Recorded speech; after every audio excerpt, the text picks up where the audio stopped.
Sir, નવાકલ ગામની અંદર શું ઘટના બની છે, ક્યારે ઘટના બની હતી, કોણ ગુમ થયું છે, પોલીસ દ્વારા કયા પ્રકારની તપાસ હાથ ધરવામાં આવી છે? તો ઘટનામાં એવું છે કે તારીખ જે 30/8/2025 છે એના સાંજના સમયે ફરિયાદી જે છે એમણે પોતાની 5.5 વર્ષની દીકરી જે છે એના ગુમ થવા બાબતે અત્રે આંકલાવ પોલીસ સ્ટેશનની અંદર જાણ કરી. એટલે જેવી જાણ થઈ એટલે તુરંત જ પોલીસ એક્ટિવ થઈ.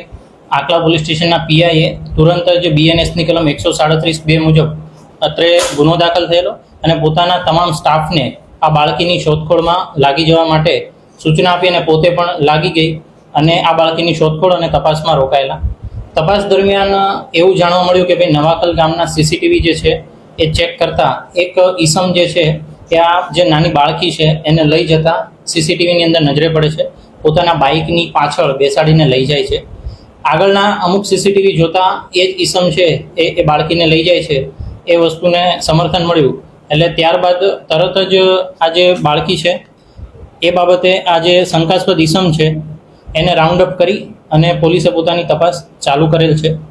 અને પોતાના જે પ્રાથમિક પૂછપરછ છે પોલીસે રાઉન્ડ અપ કરી આ શંકાસ્પદ ઈસમ જે લાગ્યો એને એ જણાવે છે કે ભાઈ એ જે છે એ બાળકીને જે મિની નદી છે આપણે ઉમેટાની પાસે ત્યાં લઈ ગયેલો એ કહે છે. હાલમાં પ્રાથમિક તબક્કે એવું જણાવે છે કે ભાઈ એ વિસ્તારની આસપાસ એ લઈ ગયેલ છે.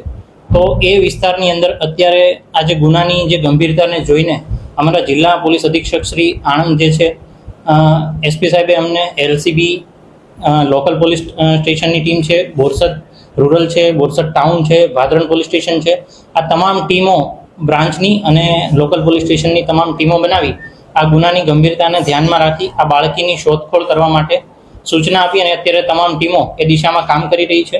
જે વિસ્તાર શકમન જે ઈસમ આપણે રાઉન્ડ અપ કર્યો છે બતાવે છે એ નદીનો વિસ્તાર છે. નદીમાં હાલ પાણીનો વહેણ વધારે છે તો પોલીસ ડ્રોન છે, ડોગ સ્કોડ છે અને SDRFની મદદથી આ બાળકીને શોધી કાઢવા માટે અત્યારે સઘન પ્રયત્નો કરી રહી છે. તાંત્રિક વિધિના કારણે અત્યાર સુધીમાં આજે કોઈ પણ પ્રકારની આવી માહિતી અમારી તપાસમાં અત્યાર સુધી કોઈ આવો એંગલ સામે આવેલો નથી.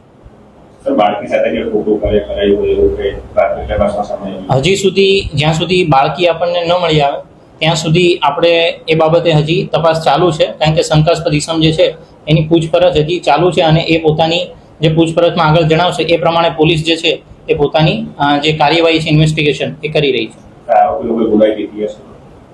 એ આરોપીને રાઉન્ડ અપ કરી એને વિધિસરના અટક કરી ત્યારબાદ જે છે એમનું ચેક કરતા આગળ જે પણ હશે એ પોલીસ છે પોતાની કાર્યવાહી કરવાની છે.